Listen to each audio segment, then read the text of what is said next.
Hello students, today we shall start relation and functions chapter first. In this chapter, number first topic is relation on a set. Relation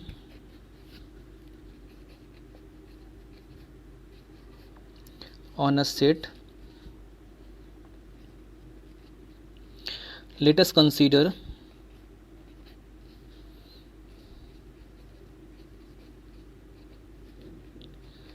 A and B are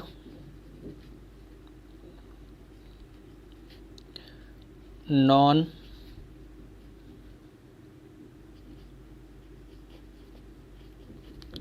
empty set.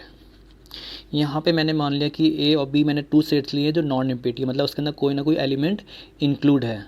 Then the subset of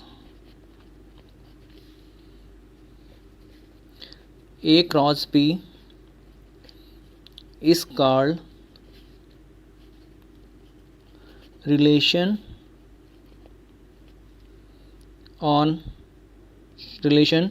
from A to B. सबसे पहले यहाँ पे मैंने क्या किया, A और B मैंने दो जो है नॉन एम्प्टी सेट लिए. तो अब जो non empty set A cross B है उसका जो सबसेट होगा उस सबसेट को हम क्या बोलेंगे, relation from A to B. For example अब जैसे यहाँ पे हम दो सेट्स ले रहे हैं, A इज इक्वल टू मैंने एक सेट ले लिया 1,2 और सेकंड सेट हम ले रहे हैं B इज इक्वल टू 3, 4, 5. इसके अंदर दो सेट हैं, एक है 1,2 और सेकंड में कितना कौन से एलिमेंट है 3, 4, 5 है. तो अब यहाँ पे A क्रॉस B की जो वैल्यू फाइंड करेंगे तो A क्रॉस B की वैल्यू क्या हो जाएगी यहाँ पे, यानी कि 1,2 क्रॉस 3, 4, 5. तो जब इसका हम मल्टीप्लाई करेंगे तो यहाँ पे हमें ऑर्डर पेयर कौन से मिलेंगे, 1 को 3 से करेंगे तो 1, 3, 1, 4, 1, 5, 2, 3, 2, 4 एंड 2, 5. तो ये A क्रॉस B है. अब सबसे पहले हम यहाँ पे बताएंगे कि रिलेशन क्या है. यहाँ पे मैंने क्या किया, A क्रॉस B एक सेट ले लिया. Now R1 is equal to, ये एक मैंने सेट लिया है 1, 3, 1, 5 एंड 2, 3. अब ये हम यहाँ पे ये देखें कि जो R1 है क्या ये इसका सबसेट है या नहीं है, मतलब कि क्या ये सेट जो है R1 इसके अंदर इंक्लूड है नहीं है, इंक्लूड है. तो अब हम यहाँ पे देखेंगे जो 1, 3 है वो इंक्लूड 1, 3 इंक्लूड है, 1, 5 भी इसमें इंक्लूड है, 2, 3 देखें तो 2, 3 भी इंक्लूड है. इसका मतलब क्या हो रहा है कि R1 is subset of A cross B, यानी R1 क्या है, A क्रॉस B का सबसेट है. तो अगर R1 A क्रॉस B का सबसेट है तो इसका मतलब क्या होगा, R1 is relation from A to B. तो इसका मतलब R1 क्या रिलेशन है from A to B. Similar हम सेकेंड एग्जाम्पल ले रहे हैं, सेकेंड रिलेशन ले रहे हैं. यहाँ पे एक और हम सेट ले रहे हैं, यहाँ पे 1, 5, 2, 3, 2, 5. अब हम ये देखेंगे क्या ये जो सेट है ये सबसेट A क्रॉस B का सबसेट है नहीं है. तो अगर सारे एलिमेंट जो मेंबर है वो इसमें इंक्लूड होंगे तब इसका मतलब ये सबसेट है, और अगर इसके सारे मेंबर इसमें इंक्लूड नहीं है तो इसका मतलब ये सबसेट नहीं है. तो अब हम चेक करेंगे तो यहाँ पे 1, 5 है और 1, 5 इंक्लूड है, 2, 3 भी इसके अंदर इंक्लूड है, 2, 5 भी इंक्लूड है. इसका मतलब सारे एलिमेंट इसके अंदर इंक्लूड है. तो इसका क्या मतलब हो गया कि R2 क्या है, R2 इसका सबसेट है. तो अब हम यहाँ पे लिखेंगे R2 is subset of A cross B. अगर R2 A क्रॉस B का सबसेट है तो इसका क्या मतलब हुआ कि R2 क्या होगा, R2 is relation from A to B. अब हम एक और सेट लेंगे R3 और इसमें हम एलिमेंट ले रहे हैं 1, 2, 1, 5, 2, 4 एंड 2, 5. तो अब हम देखेंगे कि यह R3 जो है ये R3 A क्रॉस B का जो A क्रॉस B है ये इसका सबसेट है, नहीं सबसेट है। अगर इसके सारे एलिमेंट A क्रॉस B में इंक्लूड है तो इसका मतलब R3 क्या होगा, इसका सबसेट होगा। और अगर सारे एलिमेंट इसमें इंक्लूड नहीं है तो इसका मतलब R3 सबसेट नहीं होगा। तो पहला यहाँ पे एलिमेंट जो मेंबर देख रहे हैं 1,2 वो 1,2 इसमें इंक्लूड नहीं है। 1,5 इंक्लूड है, 2,4 है, 2,5 है। मतलब तीनों एलिमेंट इसमें तीनों मेंबर इंक्लूड है लेकिन 1,2 नहीं। इसका मतलब यहाँ पे क्या होगा, R3 is not subset. R3 क्या है, सबसेट नहीं है। अगर R3 सबसेट नहीं तो इसका क्या मतलब हो गया, R3 is not relation. R3 is not relation from A to B। इसके बाद हम आते हैं नेक्स्ट टॉपिक पे। यहाँ पे दो चीज़ें बहुत इंपॉर्टेंट हैं। सबसे पहली चीज़ है, एक रिलेशन हम ऑन ले रहे हैं यहाँ पे R4 is equal to empty. एक मैंने इम्पिटी सेट लिया। अब ये क्या इम्पिटी सेट इसके अंदर इंक्लूड है, यानी जो इम्पिटी सेट होगा क्या इसका सबसेट होगा, बिल्कुल सबसेट होगा, क्योंकि जो इम्पिटी सेट होगा वो एक क्रॉस बी में इंक्लूड होगा। तो हम यहाँ पे लिखेंगे R4 is subset of A cross B। तो इसका क्या मतलब हो जाएगा कि R4 is relation is known as, इसको क्या बोलते हैं हम लोग, इसको बोलते हैं वॉइड रिलेशन और empty relation.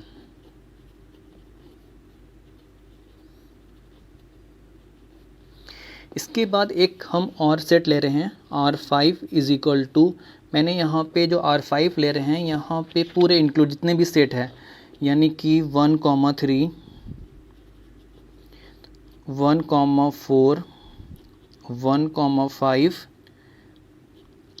2,3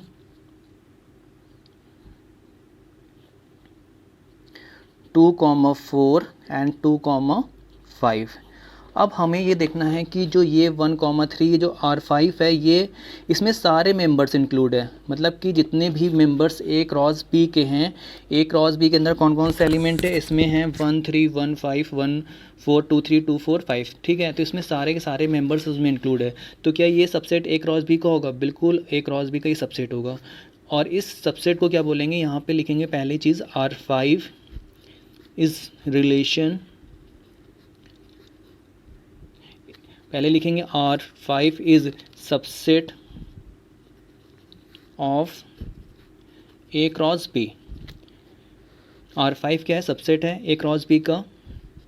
so R5 is relation from A to B। इस रिलेशन को हम बोलते हैं, this relation is known as, this relation is known as universal relation। Universal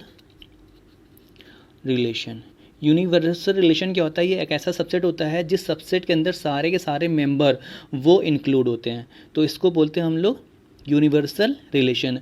अब इसके बाद न्यू टॉपिक है, नेक्स्ट टॉपिक है types of relation. Types of relation, types of relation में लेट अस कंसीडर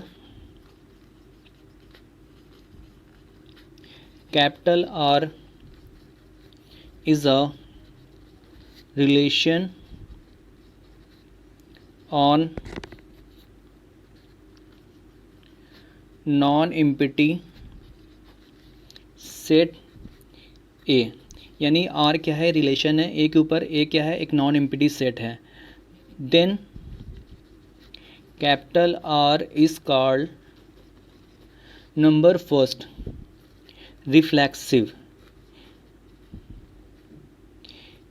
यानी कि जो कैपिटल R क्या है ये रिफ्लेक्सिव कहलाएगा। कब कहलाएगा reflexive, if and only if A related to A, that is A, A belongs to capital R, यानी कि अगर ए कॉमा ए जो है कैपिटल आर से बिलोंग कर रहा है तो ये रिफ्लेक्सिव होगा। अब यहाँ पे एक एग्जांपल हम लेते हैं। फॉर एग्जांपल एक हमने यहाँ पे रिलेशन लिया, एक्स कॉमा वाई क्या है, ऑर्डर पेयर है, और एक्स कॉमा वाई किससे बिलोंग कर रहा है, सेट से कर रहा है, ठीक है। Such that X minus Y is an integer.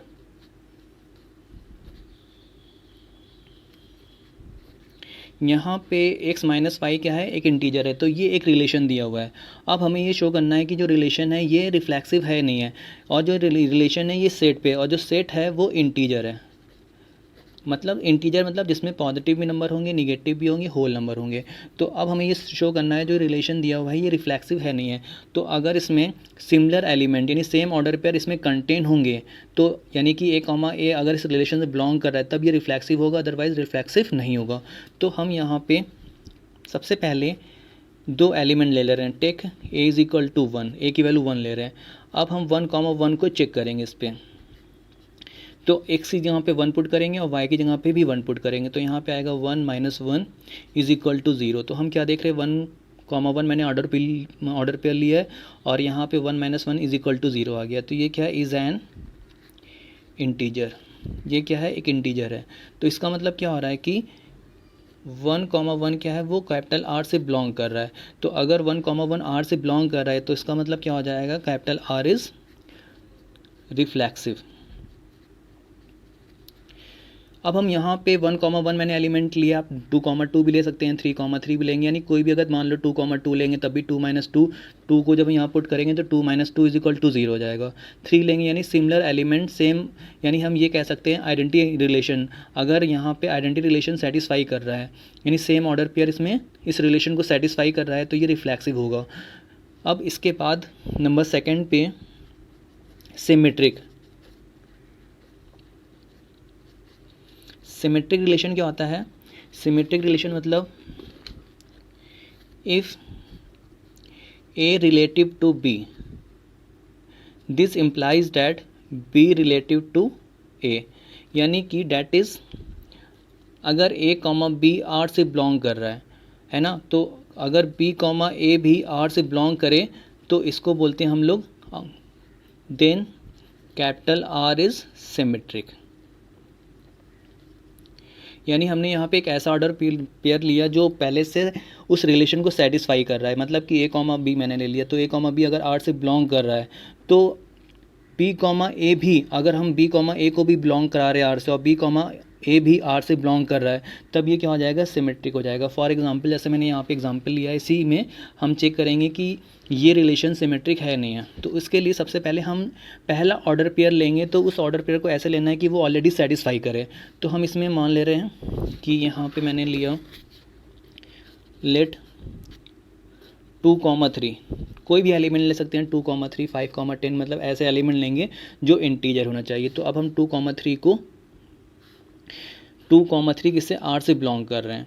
तो यहाँ पे 2 कॉमा 3 को पहले चेक करेंगे हम, तो 2 एक्स की जगह पे क्या करेंगे, एक्स की जगह पे 2 पुट करेंगे और वाई की जगह पे 3 पुट करेंगे। तो यहाँ पे क्या आ जाएगा, 2 माइनस 3 इज इक्वल टू -1। इसका मतलब यहाँ पे जो कंडीशन दी थी, यहाँ पे कंडीशन क्या दी है कि 2 माइनस 3 इंटीजर होना चाहिए यानी, और यहाँ पे 2 माइनस, जब 2 में से मैंने माइनस किया 3 को तो यहाँ पे -1 मिल गया। इसका मतलब ये क्या है, is N integer, is an integer. अब अगर 2 कॉमा 3 क्या हो रहा है, इसका मतलब क्या हो रहा है कि 2 कॉमा 3 क्या है, आर से बिलोंग कर रहा है। अब अगर 3 कॉमा 2 भी आर से बिलोंग कर जाए, अगर 3 कॉमा 2 भी आर से बिलोंग कर जाए तब कैपिटल आर क्या हो जाएगा, सिमेट्रिक हो जाएगा। तो अब हम 3 कॉमा 2 को चेक करेंगे, तो एक्स की जगह पे 3 पुट करेंगे और वाई की जगह पे 2 पुट करेंगे। तो यहाँ पे वैल्यू क्या आ गई, +1। तो +1 भी क्या है, इज़ एन आल्सो इंटीजर। तो this implies that 3 comma 2 also belong to capital R. इसका मतलब 3 कॉमा 2 भी आर से बिलोंग कर रहा है। तो ये आर क्या हो जाएगा, R is also symmetric. Last में रिलेशन है ट्रांजिटिव। ये लास्ट है, टाइप्स ऑफ रिलेशन में नंबर फर्स्ट पे था रिफ्लेक्सिव, फिर है सिमेट्रिक और लास्ट का है ट्रांजिटिव। ट्रांजिटिव रिलेशन में क्या है, if A related to B, यानी ए बी से रिलेटेड हो and B related to C, this implies that A related to C. मतलब कि यहाँ पे ए कॉमा बी अगर आर से बिलोंग कर रहा है एंड बी कॉमा सी भी आर से बिलोंग कर रहा है, तो ए कॉमा सी अगर आर से बिलोंग कर जाए तो इसका मतलब क्या हो जाएगा, कैपिटल आर इज़ ट्रांजिटिव। इसमें सबसे पहले क्या करना होगा, यहाँ पे आपको 2 ऑर्डर पेयर लेना होगा। तो दोनों ऑर्डर पेयर इस तरह से लेंगे जो रिलेशन को सेटिस्फाई कर जाए। अगर दोनों ऑर्डर पेयर रिलेशन को सेटिस्फाई कर जाए, मतलब ए कॉमा बी रिलेशन को सेटिस्फाई कर रहा है और बी कॉमा सी भी आर से बिलोंग कर रहा है, तो अगर ए कॉमा सी आर से बिलोंग कर रहा है तो इसका मतलब क्या होगा, आर इज़ ट्रांजिटिव। अब हम एग्जाम्पल बता रहे हैं। ये यहाँ पे मैंने एक रिलेशन लिया था, इस रिलेशन को लेके चलेंगे। अब ये चेक करेंगे रिलेशन ट्रांजिटिव है या नहीं है। तो अब हम यहाँ पे 2 ऑर्डर पेयर ऐसे लेंगे कि ये इस रिलेशन को पहले से सेटिस्फाई करे। तो हम मान रहे हैं कि take x is equal to 2, y is equal to 3 and z is equal to 4। तो सबसे पहले क्या करेंगे, हम यहाँ पे ए बी सी भी ले सकते हैं, कॉमा बी भी ले सकते हैं, चाहे तो इसको ए मान ले, कोई दिक्कत नहीं है। A is equal to 2 and B is equal to 3 and C is equal to 4। तो सबसे पहले हम ए कॉमा बी चेक करेंगे। ए कॉमा बी जो है, ए कॉमा बी मैंने यहाँ पे क्या लिया है, 2,3, ये मैंने लिया है कि वो आर से बिलोंग कर रहा है। अब इसमें चेक करेंगे 2,3 मतलब यहाँ पे क्या आ जाएगा, 2 - 3, यानी जो रिलेशन है x - y, उस रिलेशन में हम इसको पुट करेंगे। तो यहाँ पे क्या आ गया, -y इज़ एन इंटीजर। तो इसका मतलब क्या हो गया कि जो 2,3 है वो आर से बिलोंग कर रहा है। तो यहाँ पे जो हमें 2 ऑर्डर पेयर लेना है, यानी 2,3 और हमने सेकेंड ऑर्डर पेयर कौन से लेंगे, 3,4। तो ये भी आर से बिलोंग होना चाहिए। तो अब हम 3,4 को चेक करेंगे। 3,-4 हो जाएगा। यहाँ पे x की जगह पे मैंने 3 पुट किया है और y की जगह पे 4 पुट किया है, तो ये वैल्यू -1 आ गई। Is an integer. तो अब इसका मतलब यहाँ पे 3,4 भी आर से बिलोंग कर रहा है। देखो यहाँ पे पहली चीज़ ये ध्यान रखना है कि जो 2 ऑर्डर पेयर्स है इनिशियली ए कॉमा बी, बी कॉमा सी, ये आर से ऑलरेडी बिलोंग होना चाहिए। अगर ये आर से बिलोंग कर जाएगा और उसके बाद फिर हम चेक करेंगे कि ए कॉमा सी आर से बिलोंग कर रहा है नहीं कर रहा है। तो हमने यहाँ पे 2 पेयर्स लिए हैं, 2,3 एंड 3,4। ये ऑलरेडी क्या कर रहे हैं, आर से बिलोंग कर रहे हैं। तो हमें इस तरह से इसको नंबर को सेलेक्ट करना ही है कि वो रिलेशन से बिलोंग कर जाए। अब हमें क्या चेक करना है, अब हमें चेक करना है कि 2,4 डैट इज़ ए कॉमा सी अगर आर से बिलोंग कर जाएगा तो वो ट्रांजिटिव होगा। तो इसका मतलब यहाँ पर क्या चेक करेंगे, 2,4। तो अगर 2,4 भी आर से जो है बिलोंग करेगा तो फिर क्या हो जाएगा, आर इज़ ट्रांजिटिव हो जाएगा। तो हम चेक करेंगे 2,3 पे। तो 2,3 पे इसी रिलेशन में पुट करेंगे। यहाँ पे जो रिलेशन दिया था x - y is an integer, ये रिलेशन दिया है, तो x की जगह पे 2 पुट करेंगे और y की जगह पे 3 पुट करेंगे। तो ये आ जाएगा 2 - 3 इज इक्वल टू -1। तो इसका मतलब ये -1 क्या है, -1 इज़ आल्सो इंटीजर। तो इसका मतलब क्या हो गया कि 2,3 क्या है, 2,3 आर से बिलोंग कर रहा है। इसका मतलब आर इज़ ट्रांजिटिव। तो टाइप्स ऑफ रिलेशन में there are 3 types of relation. Number first है रिफ्लेक्सिव रिलेशन, नंबर सेकंड पे सिमेट्रिक रिलेशन है एंड लास्ट है ट्रांजिटिव रिलेशन। इस रिलेशन की हेल्प से हम लोग एक्सरसाइज को नेक्स्ट वीडियो में सॉल्व करेंगे।